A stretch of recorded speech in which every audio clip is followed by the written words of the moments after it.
Hey everybody, I hope you're enjoying an amazing day on the Mississippi Gulf Coast. I want to welcome you to The Loop, a brand new podcast put out by Mosaic Church. Now, the purpose of the podcast is to help you know Jesus a little better so that you can live like him a little more. And because of that, I just want to start the podcast with the story of Jesus. Now, the books of Matthew, Mark, Luke, and John, they all tell the story of Jesus from a slightly different perspective. And while each of these men tell the story from their own point of view, all of them begin the story in a very similar way.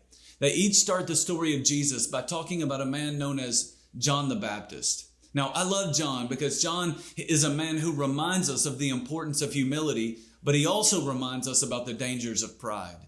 The issues of pride and humility will determine whether or not you follow Jesus. Listen, if you're a prideful person, you will think that you are capable of leading your own life. But if you're a humble person, you will live with a daily awareness that you need Jesus to be the leader of your life. So think about John with me for just a minute.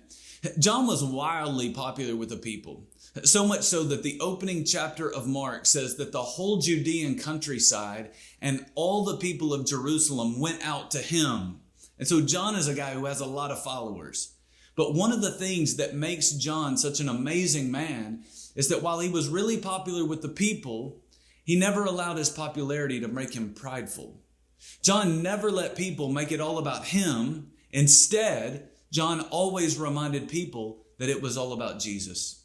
In Mark chapter 1, verse 7, we're told about his message. He said, "After me comes one more powerful than I, the man whose straps of his sandals I'm not worthy to stoop down and untie." John wasn't trying to get people to love and follow him. He was trying to get people to love and follow Jesus. And that needs to be our goal in life as well.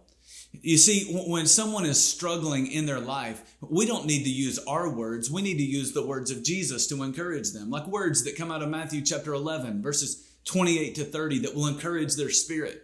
When someone admits a failure to us, we need to send them an email or maybe a text message that will encourage them to say something like, "I know you messed up, but I want you to remember that Jesus came into the world to forgive people, not condemn people. Condemnation beats people down, but his forgiveness builds us back up. Jesus wants that for you. Accept his forgiveness and then learn how to forgive yourself."